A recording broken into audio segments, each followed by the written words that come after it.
Hello literature connoisseurs. Let's begin chapter 17 of Nicolae.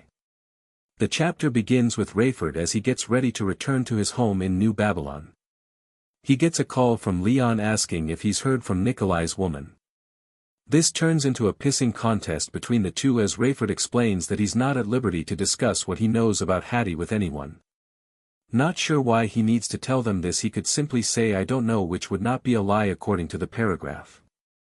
Now considering his love for Nicolae, I doubt he would go as far as call her Nicolae's woman. So Leon threatens him and then announces that Nicolae will be traveling with Rayford as he goes to pick up Matthews, the new leader of the universal religion.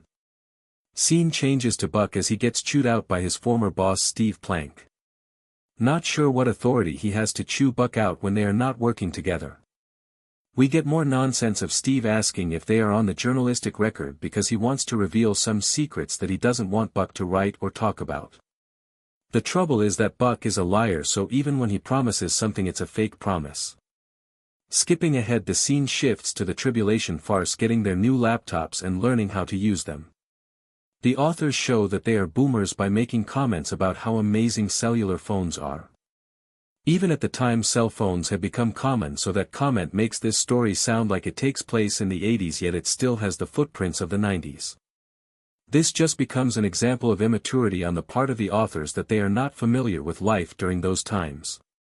Yet this also becomes comical because remember that the authors try to paint themselves as being the smartest people in the room when they fail to realize that the room has four walls. The other ironic point is that the educated scion seems to be relying on what Bruce's manifesto says. He uses what Bruce says as his foundation, yet why hold a layman up as being an expert when he is nothing but? This becomes an appeal to false authority where a person tries to paint someone as being an expert in a particular field when they are not. They have expertise in an unrelated field, but that does not make them an expert in another field. An example would be an auto mechanic.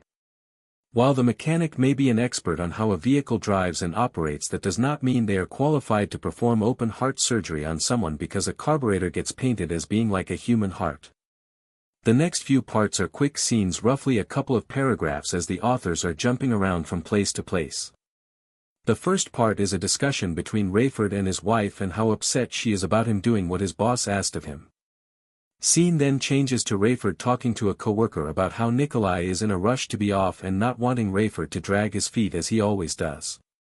Scene changes to Buck and he decides he wants to do more cover stories about prophecy and the Book of Revelations. He tries to keep a neutral tone but continues to press Matthews, saying the prophesied earthquake is coming. Matthews dismisses the prophecy as being something fanciful. The chances that a worldwide earthquake would happen are astronomically impossible.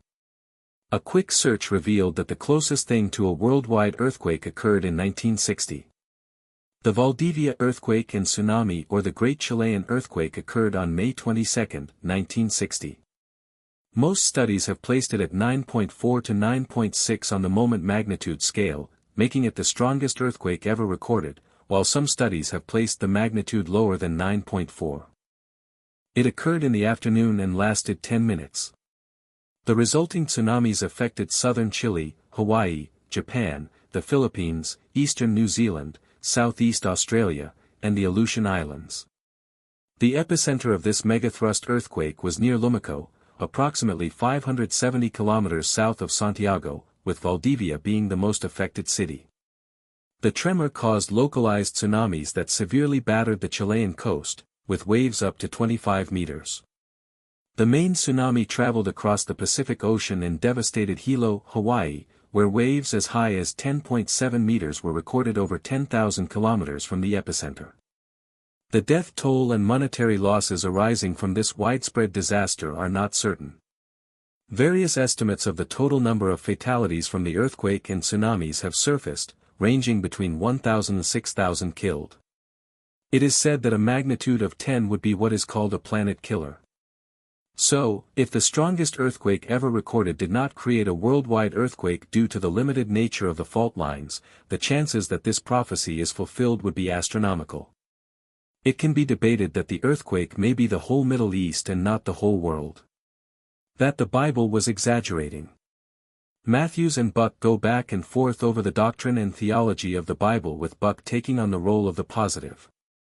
The problem of evil briefly gets brought up, and Buck poorly defends by trying the free will argument that God doesn't send people to hell, they choose to go themselves.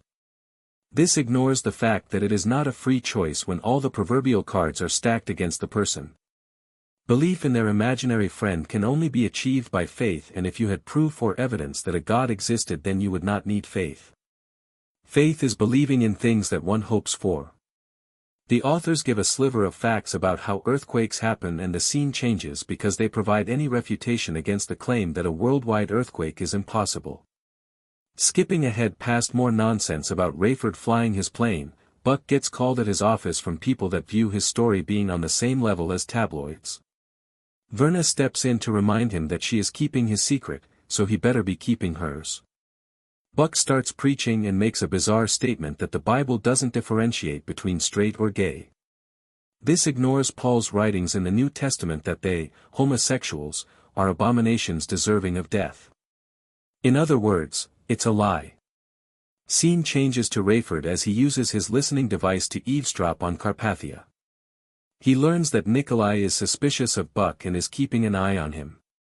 The subject gets changed to the two fakes in Israel. Nicolae is outraged that no one can supposedly debunk the so-called miracles. The comment mentions that they turned rivers into human blood, and no one can explain this. Despite the fact that you would expect this if World War III was happening from soldiers fighting each other.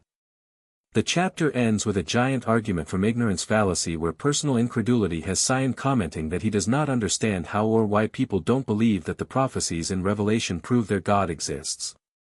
This ends chapter 17, see you next time for chapter 18.